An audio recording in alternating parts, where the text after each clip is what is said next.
The sailing barge Myrosa was built at Malden in 1892. From 1892 to 1947 she sailed under the name of Ready. Myrosa traded until 1955 and has never had an engine. Greta was built at Brightlingsea in 1892. She participated in the evacuation of Dunkirk in 1940.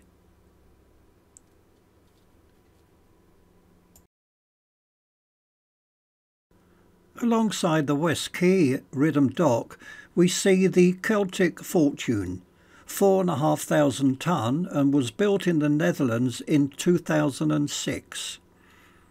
She is loading broken glass.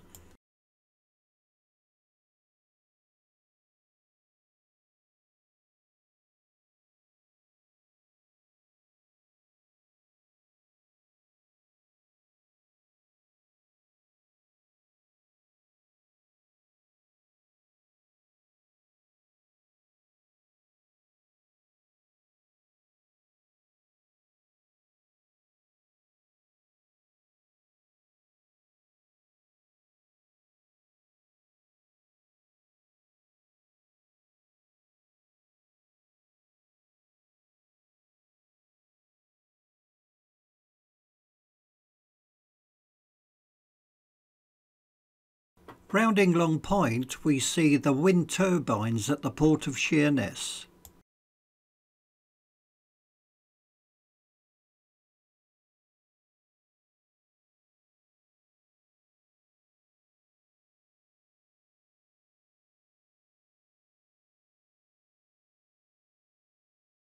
Queenborough All-Tide landing stage is highly recommended for visiting yachts and craft.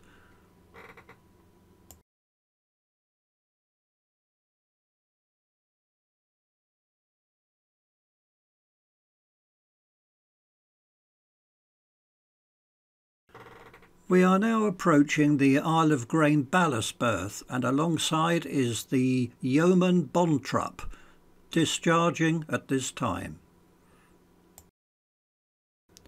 At this stage I had a technical problem with the video. The stabiliser malfunctioned and I had to rely on still photography while proceeding past.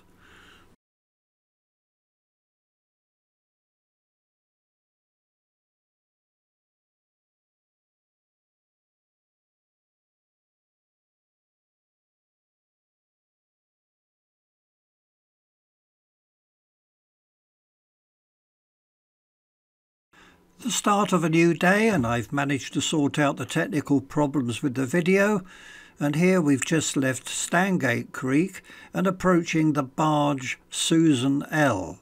In the meantime a small feeder vessel is approaching Thamesport. Alongside the Susan L are Alan Pratt's tugs Christine and Nippershaw. They are used to transfer the Susan L over to the ballast berth to act as an extended jetty required by some of the self-discharge vessels.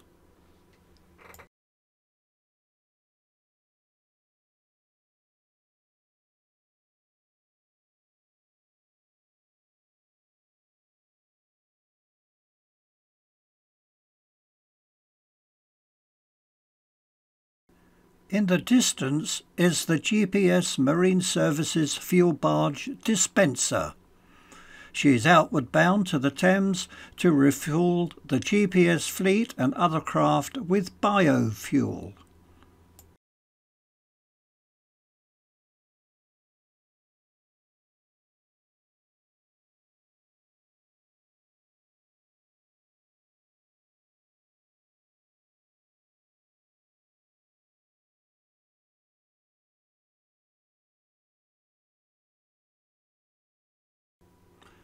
We are now approaching the cranes of the redundant power station at King's North.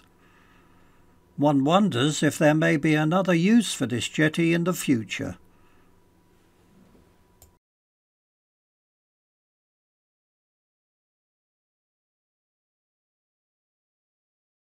The light grey pontoon seen in the foreground was once used by Crossrail at Wallasey Island on the Crouch.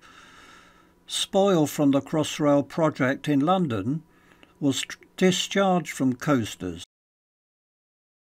Here we see a replica of the 1924 built Medway Queen alongside at Gillingham Pier.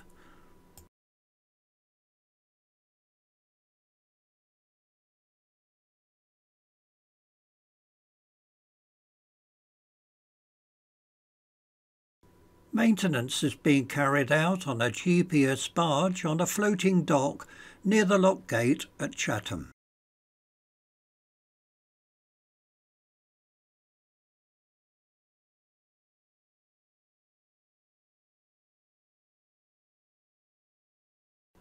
We are now passing GPS Marine Services repair yard at Upnor.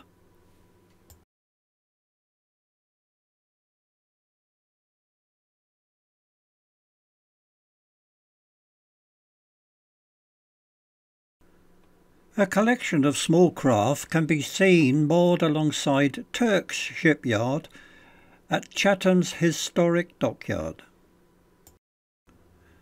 Proceeding up Chatham Reach, we pass some of the magnificent maintained fleet owned by Alan Pratt.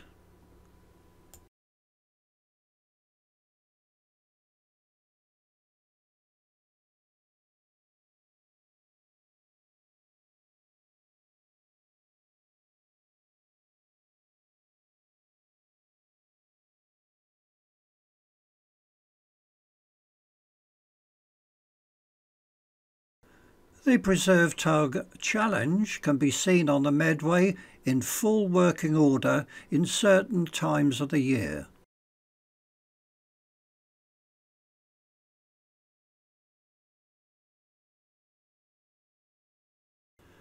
Alongside the Scott Line terminal in Limehouse Reach is the Scott Explorer.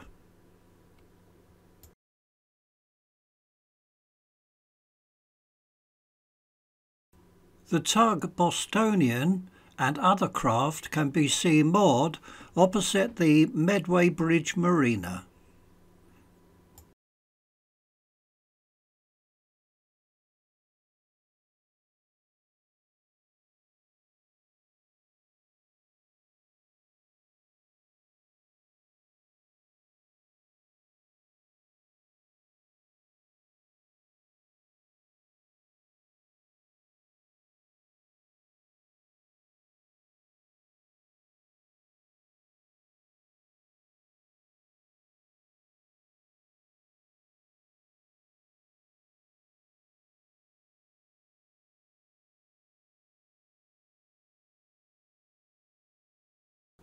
Continuing on our passage, we pass the villages of Cuxton and Halling.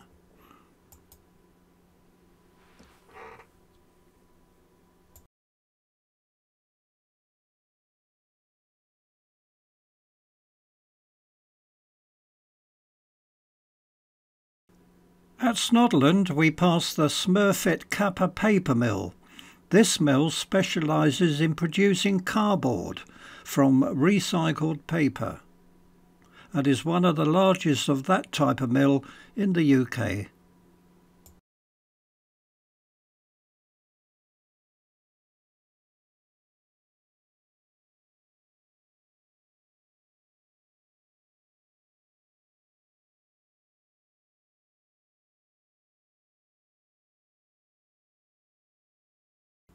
With Rochester Bridge in the distance, we are now returning to Stangate Creek for an overnight anchorage.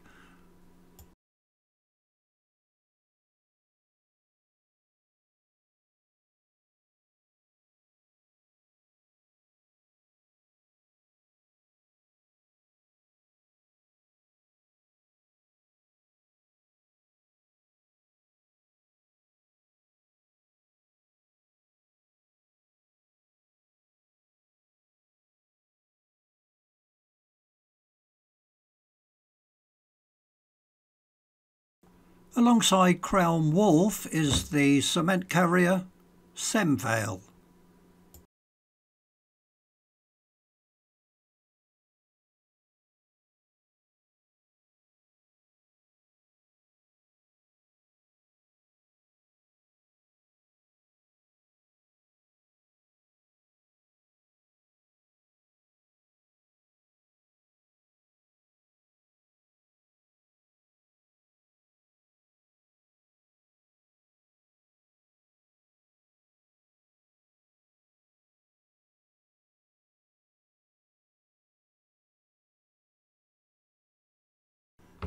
Alongside the moorings at Chatham is the privately owned tug Touchstone.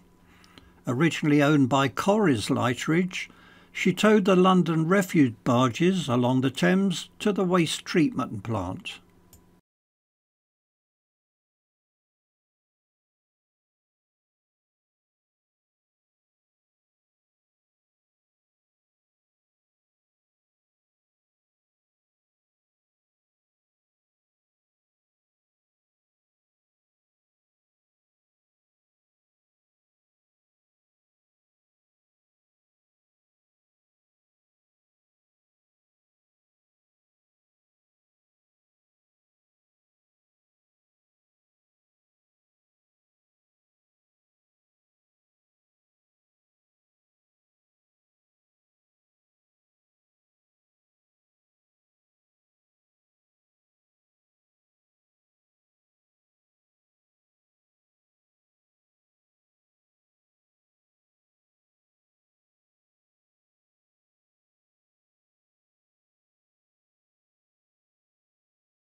Outward bound passing Upnor, we see the GPS tug GPS Avenger and also the Bennett tug Sea Challenge 2.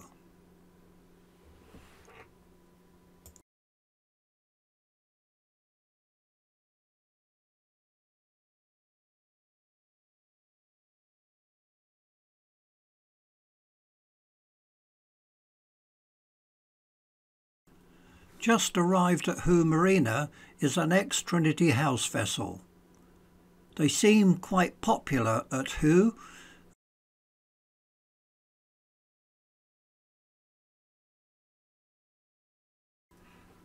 In somewhat breezy conditions we depart Stangate Creek, bound for Orr.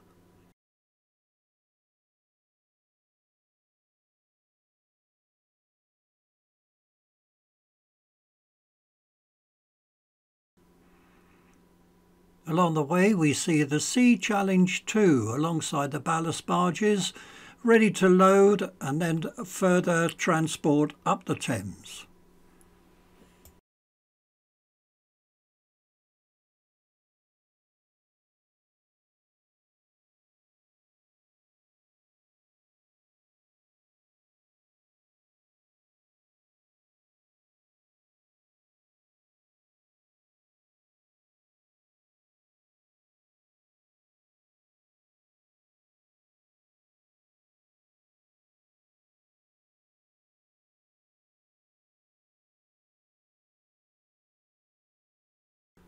Alongside Sheerness is the 30,000 deadweight ton bulker Sea Star Tradition, and she is loading scrap.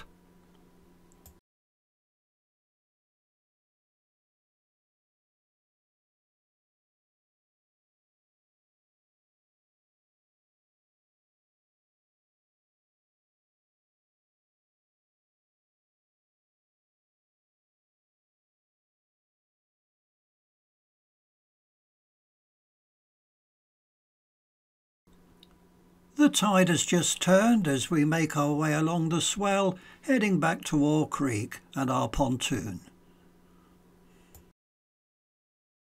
The Thames barge Reperta is alongside in Orr Creek.